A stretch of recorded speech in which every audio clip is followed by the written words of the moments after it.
I am Leo, joined by Sarah. Sarah, is the drama predicted in our 10,000 AI simulations of this Norway versus France match actually for real? Absolutely, Leo. The tactical metrics suggest this Group I clash is a statistical certainty for chaos. We have run every variable on this historical rivalry, and the simulation results are finally in today. Sarah, seeing Stahl Solbakken and Didier Deschamps on the sidelines, who holds the tactical edge? Leo, it is a contrast in philosophies. Solbakken thrives on vertical transitions, but Deschamps is a master of the pragmatic double pivot, designed to neutralize threats before they even develop into quality chances for opponents in this high-stakes World Cup atmosphere. Leo here, and I cannot wait to see Haaland against Mbappe. Sarah, does the data favor one over the other? It is close, Leo. While Haaland brings relentless physical dominance for Norway, the simulation highlights Mbappe's superior conversion rate and individual brilliance, which often prove to be the deciding factor in tight matches like this one. Sarah, look at that! Erling Haaland finds the net in the 14th minute! A clinical left-footed finish, Leo. The vertical transition was perfect, slicing through the French defensive block. That goal really validates Norway's direct approach early in this half, though Deschamps will surely be fuming at the lack of defensive pressure in that moment. That is a heavy tackle, Sarah! A yellow card for Sander Berge. It was necessary, Leo. The French were exploiting the space on the break, and Berge had to stop that momentum. It is a sign that Norway is being forced to commit tactical fouls to keep this lead intact against a very dangerous French attack. Mbappe! He equalizes just before the break, Sarah! A solo masterclass, Leo. He simply dismantled the defense with pure speed and composure. That strike puts France right back into the contest.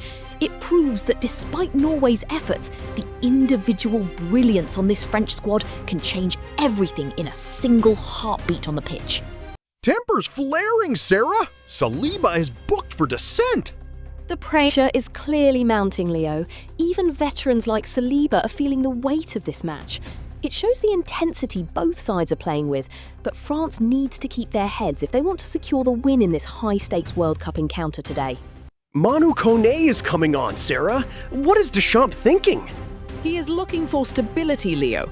By replacing Rabiot, he is clearly trying to solidify the midfield defensive structure and shut down Odegaard's playmaking influence. It is a classic move to regain control of the engine room during this intense second half of the match. Another card, Sarah! Ryerson is booked for that tactical foul on Dembele. It's clear Norway is struggling to cope with the pace on the flanks, Leo. Dembele is just too quick, forcing these desperate challenges. The defensive line is starting to show cracks under the sustained pressure that France is applying right now. What a strike by Michael Olise! France takes the lead! A beautiful curling effort from the edge of the box, Leo. He really punished Norway for dropping too deep. That is the kind of clinical efficiency France needed to dismantle this high defensive line and finally break the deadlock in this tight match. Maignan gets a yellow for wasting time, and Nusa comes on for Norway.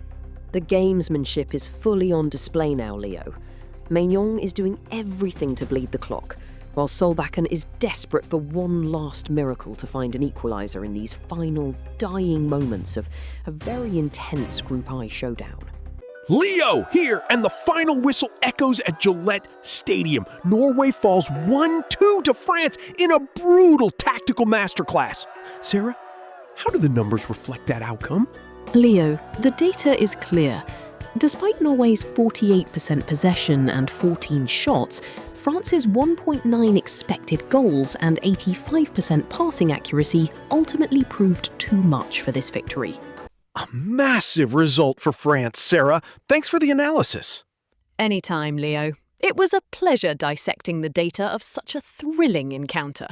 We hope our listeners enjoyed this deep dive into the simulation. Join us next time for more tactical breakdowns of the 2026 World Cup action. Goodbye for now, everyone.